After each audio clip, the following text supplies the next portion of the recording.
My name's Talitha. I've been part of the Young Researchers Training Programme since April. My name's Libby Tickner. I take biology, psychology and English literature A-levels. I am Angel. I am taking biology, chemistry and psychology. My name's Mustafa Yener. I'm a researcher here at YRTP. My name's Willow and I study biology, chemistry and art. My name is Sophia Wilcock and I'm 17 years old and currently I'm studying health and social care. My name's Erin. I'm really interested in science and medicine. I love having to help people. My name's Arka and I'm interested in doing community work, working with different people from different communities, different backgrounds.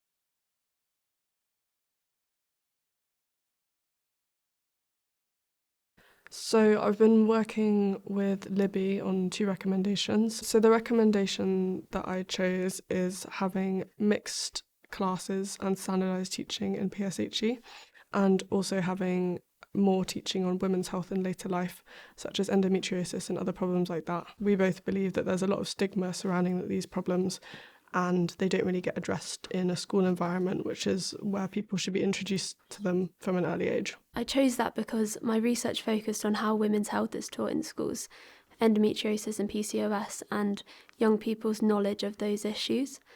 And it just showed me that there's actually a really big gap in the curriculum there. And I've gone on to do my EPQ, which is my extended project qualification in college, about my research. And that's led me further down that path of how women's health is taught in schools and how actually the national curriculum is very loose. And so I felt it was important to address that in a policy because I think it's a really big problem for young people.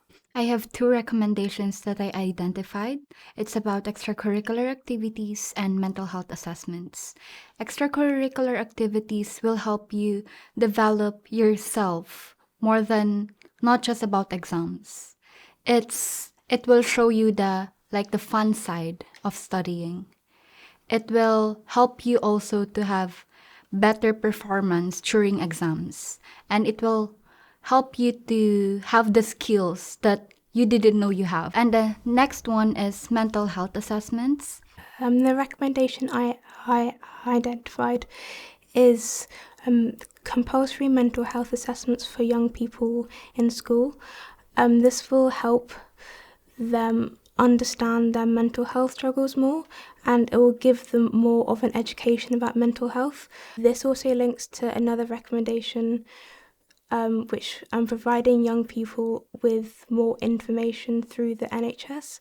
This can be mental health or physical health, and this essentially will make sure that young people have access to these services and that they can access information through an app. This is available, but it's for adults only, so I feel like it would be very beneficial for young people to have access to this service so they can educate themselves and they can feel more confident and remove that stigma around maintaining good physical and mental health and also talking about these issues. So my recommendation was essentially based on my worry about vapes being introduced to a younger demographic, so people my age.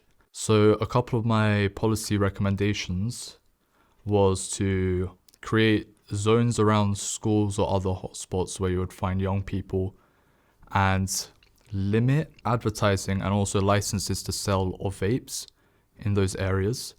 I also wanted to introduce a sort of neighbourhood watch scheme, so encouraging people to report illicit sales when they see them, and increase enforcement of essentially finding illicit sales in areas where you would find more people vaping. My recommendation was about both marketing and bringing together healthcare professionals and politicians to produce assemblies for young people. So with the assemblies, it was sort of the idea that to get healthcare professionals and politicians in the same place to answer almost like questions. So obviously everybody knows there's a lot of issues within the NHS at the moment, and creating a platform where people who are experiencing those issues and they're sort of more real world things for them, be able to discuss that with people who maybe have some control over that would be good. And obviously the hope is that there is change, but it just creates this idea within young people's minds that they are working together and that it's not as maybe as hopeless as the media makes it out to be. So the main recommendation that I've identified was providing reliable and necessary information to parents. So I focused my research on eating disorders, which I feel like is an issue that often gets overlooked. And I feel like not a lot of people know enough about eating disorders to be able to diagnose and to be able to get treatment effectively and in time. So I felt like, being able to provide the information to them to help them, recognize these kind of issues would be able to help a lot more people in the long run with, conditions that they might not understand. So the recommendation I'm going to explain is culture and religious sensitive training. So I believe that schools and parents, teachers and students should be more culturally and religiously trained, or like introduced to specific culture and religious backgrounds, because it makes more of an inclusive environment, because it helps parents of different minorities and different backgrounds to actually understand how to identify problems such as drug dealing or gang association.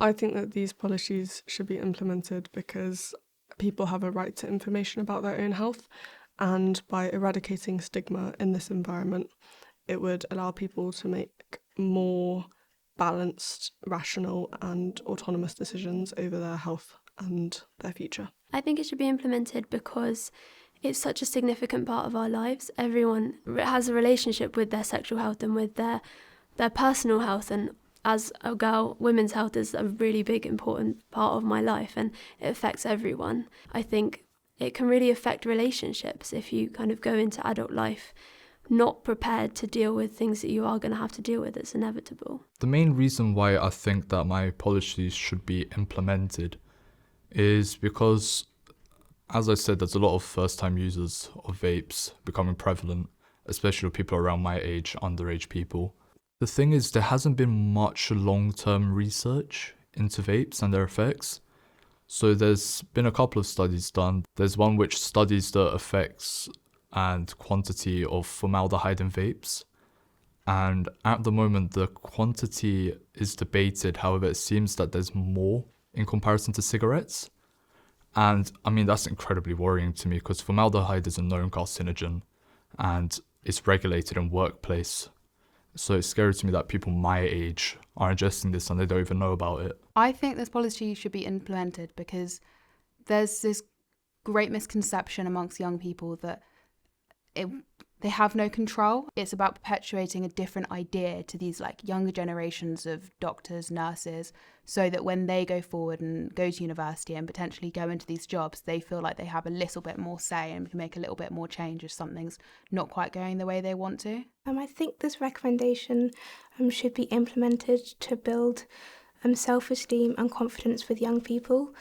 Struggles with mental health can massively impact a young person's ability to function and thrive in the education system, and having those assessments available will mean that young people have support networks that they can go to, and that they feel less ashamed to ask for help because it's compulsory and it happens to everyone.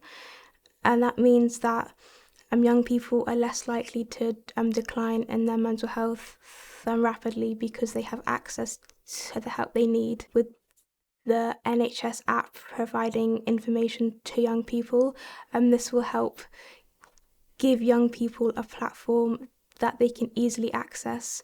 A lot of people struggle to find reliable sources of information for healthcare problems, and a lot of people don't know where to go, or they might get unreliable information from places.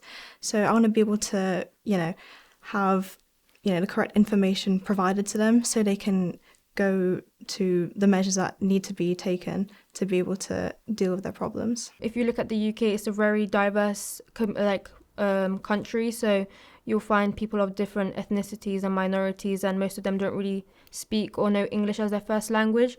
So actually having that barrier broken down where parents of different cultures and religions can actually have that talk with someone to understand the culture around gang and drug dealing and stuff like that would be actually really helpful for them, to allow them to actually make the decisions and help their young children to get out of those situations and identify how and why they're going into it and how to stop them.